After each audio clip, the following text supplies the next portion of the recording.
नमस्कार दोस्तों, देश और दुनिया की तमाम बड़ी खबरों को लेकर मैं फिर हाजिर हूं। तो आइए जान लेते हैं आज के मुख्य समाचार क्या हैं और क्या है देश दुनिया का ताजा अपडेट। साथ ही आप जान पाएंगे देश और राज्य की सरकारों ने आज क्या किया ऐलान और क्या दिया बड़ा बयान। प्रधानमंत्री नरेंद्र मोदी अगले सप्ताह अमेरिका के दौरे पर रहेंगे। इस दौरे से ठीक पहले अमेरिका के राष्ट्रीय सुरक्षा सलाहकार जैक सुलिवन मंगलवार को भारत पहुंचे। उन्होंने बताया कि अमेरिकी राष्ट्रपति जो बाइडेन प्रधानमंत्री का स्वागत करने के लिए उत्सुक हैं। उन्होंने आगे कहा कि पीएम मोदी की यह यात्रा भारत और अमेरिका के बीच रक्षा और उच्च तकनीक में वर्तमान बाधाओं को दूर करेगी। पीएम मोदी के दौरे से पहले होने वाली इस मुलाकात को काफी अहम माना जा रहा है। राजस्थान के अशोक गहलोत सरकार के खिलाफ भाजपा ने मंगलवार को जयपुर में प्रदर्शन किया। परीक्षाओं की पर्चा लीक, भ्रष्टाचार और कानून व्यवस्था के मुद्दे पर भाजपा ने पहले पार्टी कार्यालय के बाहर सभा की और फिर सचिवालय का घेराव करने के लिए आगे बढ़े तो पुलिस वालों ने उन्हें रास्ते में रोका और फिर भी नहीं रुके तो पुलिस के द्वारा वाटर कैनन का भी इस्तेमाल किया गया। कर्नाटक चुनाव में कांग्रेस द्वारा महिलाओं को मुफ्त में बस यात्रा कराने का वादा किया गया था और इस योजना का नाम शक्ति योजना रखा गया है, जिसका शुभारंभ भी हो चुका है। अब खबर आ रही है कि एक दिन की मुफ्त यात्रा का खर्च लगभग 8 करोड़ रुपए से ज्यादा है। प्रधानमंत्री नरेंद्र मोदी ने मंगलवार को राष्ट्रीय रोजगार मेले को संबोधित करते हुए कहा कि भारत अब पहले से ज्यादा सुरक्षित और मजबूत देश है। आज पूरी दुनिया हमारी विकास यात्रा में साथ चलने के लिए तत्पर है। भारत को लेकर ऐसा विश्वास पहले कभी नहीं था। उन्होंने आगे एक मीडिया रिपोर्ट का जिक्र करते हुए कहा कि एक राज्य में नौकरी देने के नाम पर पैसा लिया जाता था। अलग अलग नौकरी के लिए अलग अलग कीमत तय किया गया था। इस मेले में उन्होंने देश भर के करीब 70,000 युवाओं को अलग अलग विभागों में नियुक्ति पत्र भी दिया। अरब सागर का चक्रवात रुकने का नाम नहीं ले रहा है। जैसे जैसे यह तटीय इलाकों की ओर बढ़ रहा है, वैसे वैसे उसकी गति भी बढ़ती जा रही है। लोगों की सुरक्षा को ध्यान में रखते हुए गुजरात सरकार ने कई हजार लोगों को प्रभावित जगह से दूर सुरक्षित जगह भेज दिया है। बिहार के पूर्व मुख्यमंत्री जीतन राम मांझी के पुत्र संतोष कुमार सुमन ने मंगलवार को नीतीश सरकार से इस्तीफा दे दिया है। संतोष कुमार सुमन नीतीश सरकार में मंत्री थे। त्यागपत्र का कारण पूछने पर संतोष ने कहा कि जदयू में विलय के लिए लगातार हम पर दबाव बनाया जा रहा था और अपना अस्तित्व बचाने के लिए मुझे मंत्री पद छोड़ना पड़ा है। केंद्र सरकार के द्वारा मणिपुर में शांति बहाली के लिए गठित समिति में मणिपुर के मुख्यमंत्री को शामिल किया गया है। सरकार के इस फैसले को मणिपुर के एक समुदाय ने विरोध किया है, वहीं दूसरे समुदाय ने इसकी प्रशंसा की है। बीते दिन कांग्रेस के पूर्व अध्यक्ष राहुल गांधी ने अमेरिका में ट्रक की सवारी की और अमेरिका में रहने वाले भारतीय मूल के ट्रक चालकों की जिंदगी के अलग अलग पहलुओं को भी जानने का प्रयास किया।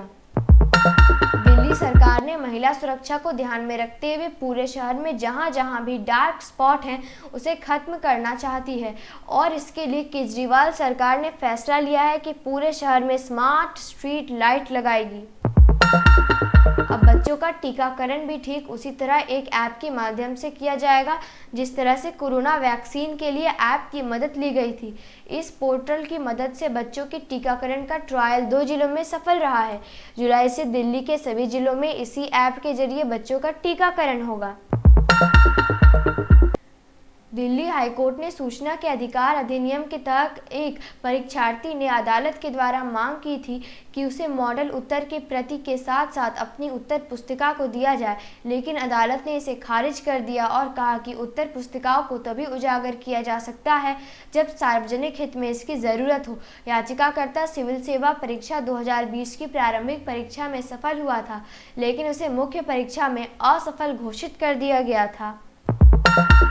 भारत अभी वर्तमान में सुरक्षा परिषद का स्थायी सदस्य नहीं है।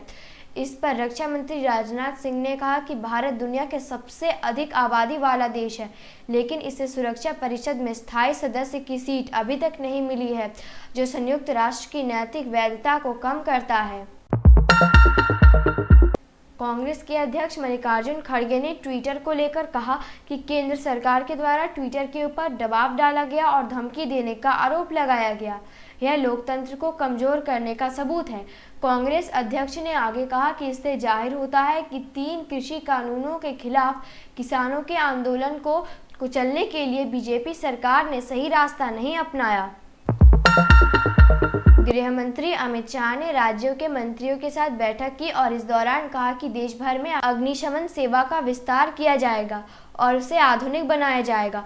केंद्र सरकार इसके लिए राज्यों को 5,000 करोड़ रुपए की सहायता देगी। इन्होंने आगे कहा कि केंद्र के द्वारा मुंबई, चेन्नई, कोलकाता, बेंगलुरु, हैदराबाद और पुणे के बाद के खतरे को कम करने के लिए 2,500 करोड़ रुपए की परियोजना की शुरुआत की जाएगी। हरियाणा सरकार की ओर से किसानों की मांग पूरी करने के बाद किसानों के द्वारा धरना खत्म कर दिया गया। किसानों के साथ लंबी बातचीत के बाद जब उपायुक्त ने सरकार का संदेश किसानों को सुनाया तो धरना पर बैठे किसान खुशी से झूमने लगे।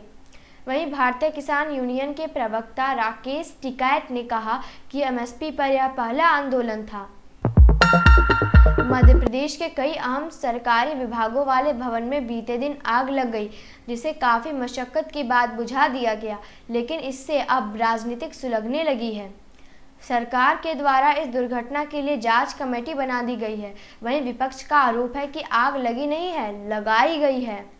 हिमाचल प्रदेश में पर्यटकों की संख्या दिन ब दिन बढ़ती जा रही है। बरसात सिर पर है, ऐसे में प्रशासन पर्यटकों की सुरक्षा के लिए गंभीर हो चुकी है। प्रशासन के द्वारा अपील की गई है कि नदी नालों के आसपास ना जाएं। नदी नालों में प्रवेश करना और नदी नालों के नज़दीक बैठकर सेल्फी लेना जानलेवा साबित हो सकता है, क्योंकि इसका जलस्तर लगातार बढ़ रहा है।